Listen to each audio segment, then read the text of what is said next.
याद कीजिए जरा 2015 का बिहार का चुनाव, एक बयान की अफवाह थी केवल कि बीजेपी जो है वो आरक्षण विरोधी है, आरएसएस आरक्षण खत्म करना चाहती है, मोहन भागवत के एक बयान का हवाला देकर के। और वो उसका असर आपने देखा था, क्या हुआ था, कैसे उसको लालू यादव ही उस बयान को जो है ले उड़े थे। अब एक बार फिर वही करने की कोशिश की जा रही है। पहले एक बार नीतीश कुमार के बयान को जरा उसकी बारीकी से डाइसेक्ट किया जाए। क्या फर्क है जनगणना में और गणना में? फर्क ये है जैसे वो भारतीय जनता पार्टी के साथ सरकार चलाते थे और जैसे राष्ट्रीय जनता दल के साथ सरकार चलाते हैं। मुख्यमंत्री दोनों स्थितियों में सरकार वही चला रहे हैं, लेकिन दो अलग अलग पैकेजिंग हो गई, दो अलग अलग तरह की चीज़ें हो गई।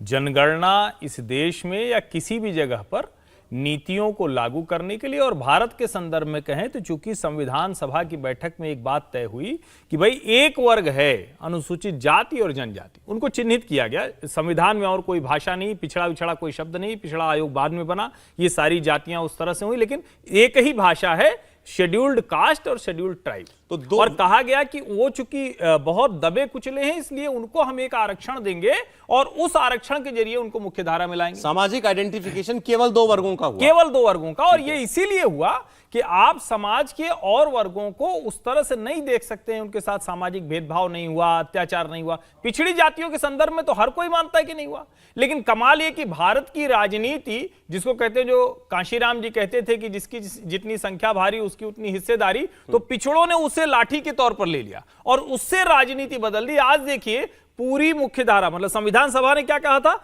जो हाशिए पर है उनको मुख्यधारा में लाइए। ये कह रहे हैं जो मुख्यधारा पे है उन सबको हाशिए पर ले जाकर आरक्षण सबको दे दीजिए। ये किस समाज की तरफ हम जा रहे हैं, क्या करना चाह रहे हैं, ये सवाल। अब आपने जो शब्द इस्तेमाल किया आरक्षण, आरक्षण का कहीं कोई हवाला दिया गया कोर्ट के अंदर? बिहार में जब जातिगत सर्वे की बात आई, जातिगत जनगणना की बात आई, इसको कोर्ट में ले जाया गया और कोर्ट ने इस पर रोक लगा दी थी। उस वक्त क्या कहा था नीतीश कुमार की सरकार ने, याद कीजिए।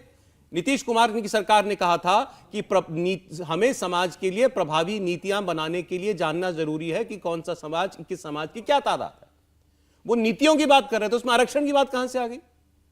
किसने कही पहली बार ये बात कि हम सर्वे इसीलिए करा रहे हैं ताकि हमको पता चल सके कि बैकवर्ड क्लास में कितनी संख्या किस जाति की हो गई है और फिर हम उसके हिसाब से उनको आरक्षण दें?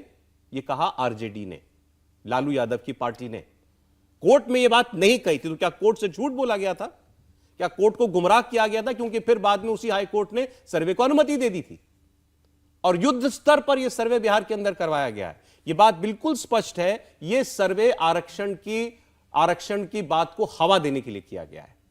मनोज झा ने स्पष्ट तौर पर यह बात कही है कि जब 10% ईडब्ल्यूएस आरक्षण लागू किया जा सकता है देश के अंदर, आर्थिक आधार पर जो लोग पिछड़े हुए हैं उनको 10% आरक्षण मोदी सरकार ने दिया, तो वो 50% की सीलिंग टूट गई जो सुप्रीम कोर्ट कहती थी। इसीलिए अब कास्ट सेंसस कराइए, जाति सर्वे कराइए और उसमें फिर आरक्षण बढ़ाइए। तो आपको बढ़ाना है आरक्षण और नीति का ले रहे हैं बहाना, जो जेडीयू कर रही है, आरजेडी स्पष्ट खुलकर बोल रही है। ये धोखा है, ये नहीं है। सौरभ जी, दो बातें उसमें। एक तो सबसे इंटरेस्टिंग बात है कि ये सारे नेता वो लोग हैं जो जयप्रकाश नारायण के मूवमेंट से निकले, जिन्होंने जाति तोड़ों की बात की थी। वाह। 74 में, 75 में, 73 में ही एक्चुअली संपूर्ण क्रांति का जब नारा दिया था। और आपको याद हो कि उस जनरेशन के बहुत सारे लोग, नीतीश कुमार जी भी हैं, वो अपने सरनेम इस्तेमाल नहीं करते। तो वो जेपी का नारा था जाति तोड़ों का, जातियाँ ख़त्म करने का। लेकिन अब उससे आगे हम बहुत बढ़ गए हैं, पानी इतना बह गया नदियों में कि उससे आगे चले गए आरक्षण में। आरक्षण का मसला क्यों बढ़ा? पहली बात, जब 1989 के बाद 90 में वीपी सिंह सरकार मंडल कमीशन की रिपोर्ट को लेकर आए, तो उसके बाद पिछड़ी जातियों का, जिसका जिक्र हम कर रहे हैं कि पहले नहीं था संविधान सभा में जिस बात की चर्चा हुई, तो जब ओबीसी आ गई तो उसमें क्या कहा गया, उसको यूज़ किया आपने 1931 की सेंसस से। 1931 में सेंसस किया थी और उसमें 52% का एक आइडिया दिया गया। अब 52% आबादी को यदि आप 27% आरक्षण देंगे तो वो फाइनली कहीं ना कहीं जाकर फिर बाद में ये बात होगी कि भाई हम जब हैं 52% तो 27% पे क्यों दे रहे हो? ठीक है, पहली बात।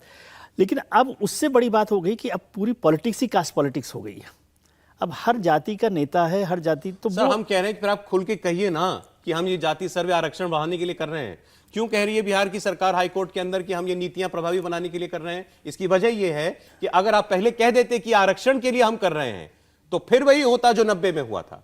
फिर सड़कों फिर पर सड़कों पर लोग आग आते, लगने लगती, आग लगने क्योंकि इसका लगती। प्रतिकार होता। और दूसरा वो फैसला सरकार को, केंद्र सरकार को करना है कि आरक्षण की नीति को कैसे बदलना है, क्या नहीं बदलना।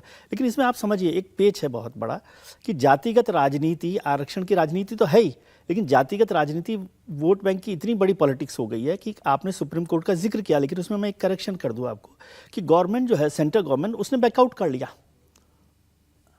आपको पता है क्या डेवलपमेंट हुआ है कि कल एक पैरा नहीं, तो एक पैरा ही तो पूरी पॉलिटिक्स है, एक पैरा ही पॉलिटिक्स है। क्योंकि बीजेपी को जो आप 2015 याद दिला रहे हो ना, वो सेंट्रल गवर्नमेंट को याद आया कि कहीं इससे कि ये कहा जाए कि ये सेंटर स्टेट रिलेशनशिप का मामला है कि नहीं है, ठीक है, लेकिन वो सेंटर स्टेट रिलेशनशिप पे नहीं जाता ना, वो ये जाता कि जो लालू यादव कह रहे हैं कि भाई ये बीजेपी आरएसएस संघ जो है आरक्षण विरोधी है, हाँ।